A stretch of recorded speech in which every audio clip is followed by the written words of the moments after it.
जय श्री कृष्ण। राधे राधे। श्री हरिदास। जिस पिशाच को देवदूती ने मुक्त किया वह पहले द्रविड़ नगर में चित्र नाम वाला राजा था। वह बड़ा शूरवीर, यज्ञपरायण, पुरोहितों को आगे करके यज्ञ करता था।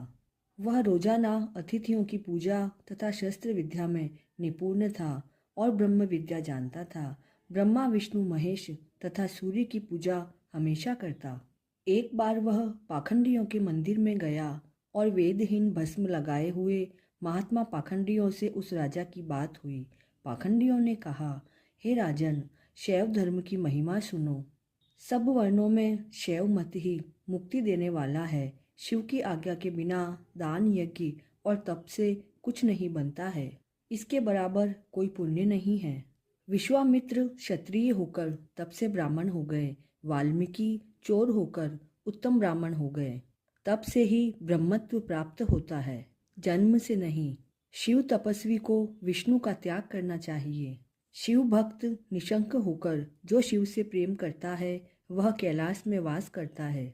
उस पाखंडी के ऐसे वचन सुनकर राजा ने मोह में आकर उनका धर्म ग्रहण कर लिया और वैदिक धर्म को त्याग दिया। श्रुति, स्मृति और ब्राह्मणों की निंदा करने लगा। विष्णु की निंदा और वैष्णवों से द्वेष करने लगा। राजा वैदिक धर्म, व्रत, दान और दानियों को नहीं मानता, अन्याय से दंड देता। पाखंडियों पर विश्वास करता हुआ उनको गांव, हाथी, घोड़े और सोना दान देता।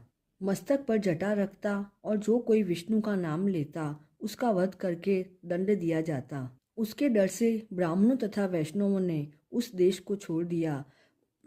आचार, विचार, अग्नि क्रिया सब छोड़कर काल रूप की तरह वह राजा शासन करता था।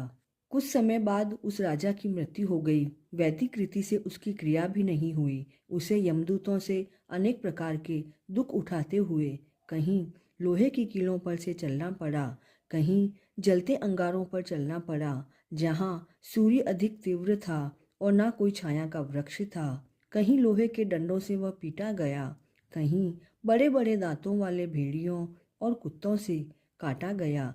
इस तरह दूसरे पापियों का हाहाकार सुनता हुआ वह राजा यमलोक में पहुंचा।